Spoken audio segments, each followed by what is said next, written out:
আমি আগেই সন্দেহ করতাম, ইউনূস সরকারকে আমি আগেই সন্দেহ করতাম।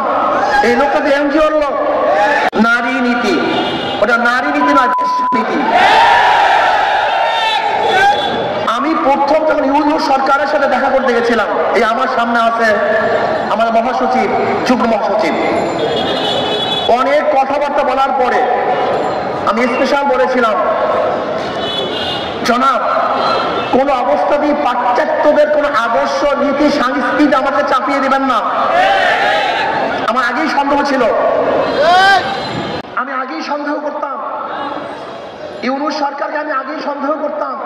এই লোকটা তো এনজিওর লোক, এই লোকের চারপাশে তো বেশি আছে, বড় বড় আছে, বড় বড় ধর্ষকের পাশে আছে। আমি এর জন্য প্রথম বলেছিলাম, পুরান প্রেম ভোলা যায় না।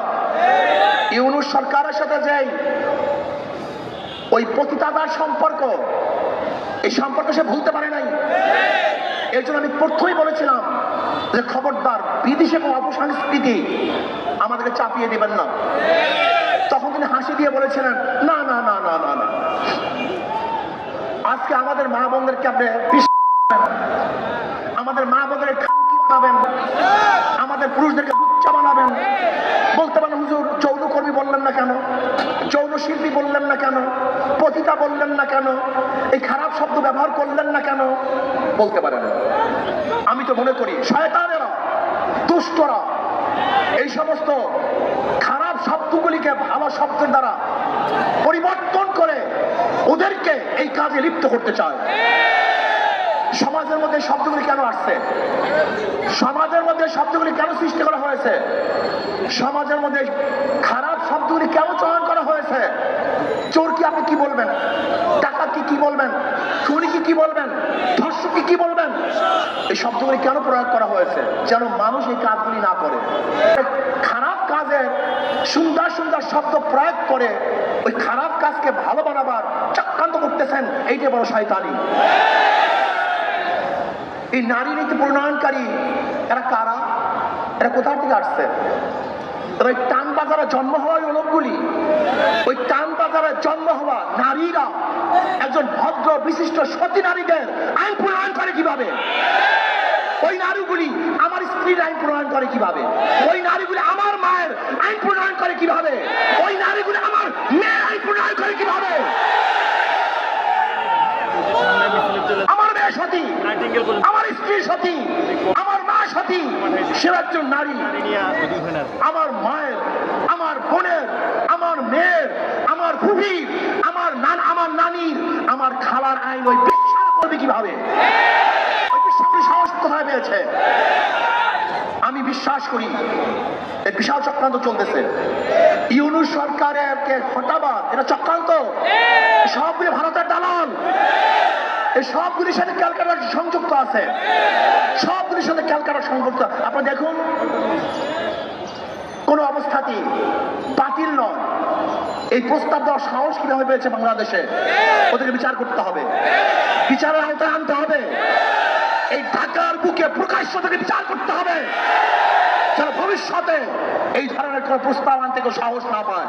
এই সমস্ত মুসলমানদের অপ্রকৃত জমিকে সরকার দখল করার চক্রান্ত করতেছে।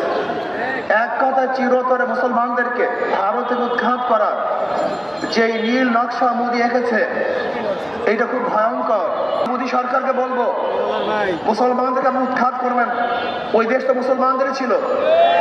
এই যে সুপারিশমালা পেশ করেছে, এই সুপারিশমালা বাংলাদেশের জনগণের পক্ষের কোন সুপারিশমালা তারা প্রকাশ করতে পারে নাই। বাংলাদেশের মানুষের চিন্তা, চেতনা, তাহজিব, তামাদ্দুনের পুরা উল্টা একটি সুপারিশমালাতে তারা পেশ করেছে। আপনারা লক্ষ্য করেছেন তারা এই সুপারিশমালার মধ্যে কি কি বলেছে, আপনারা অনেকে অনলাইন ইতিমধ্যে জেনে গিয়েছেন।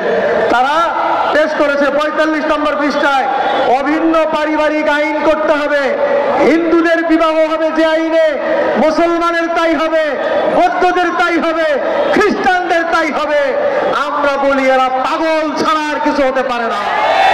আগস্ট বিপ্লবের মাধ্যমে এই সরকারকে আমরা আমরা ক্ষমতায় বসিয়েছি, কিন্তু আজকে দেখা যাচ্ছে যারা ফ্যাসিস্টের প্রেতাত্মার মতো কাজ করছে।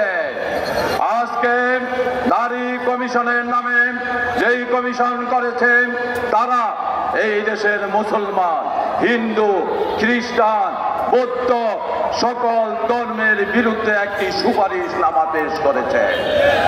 বলে দিয়েছেন, আল্লাহ পাক বলছেন যত মানুষ আছে পৃথিবীতে সবচেয়ে মুসলমানের জন্য বড় দুশ্মন হলো ইহুদি আর মুশরিক। প্রমাণ দেখেন, আজকে গাজার দিকে তাকান, ফিলিস্তিনের অবস্থা দেখেন। ইহুদি যে আমাদের দুশ্মন আর কোনো সন্দেহ আছে? মুশরিকরা মুসলমানদের দুশ্মন, সবচেয়ে বেশি দুশ্মন। আল কোরআনের কথা। ভারতের দিকে তাকান, আর বুঝতে বাকি আছে? এর জন্য এখন আমাদের করণীয় কি?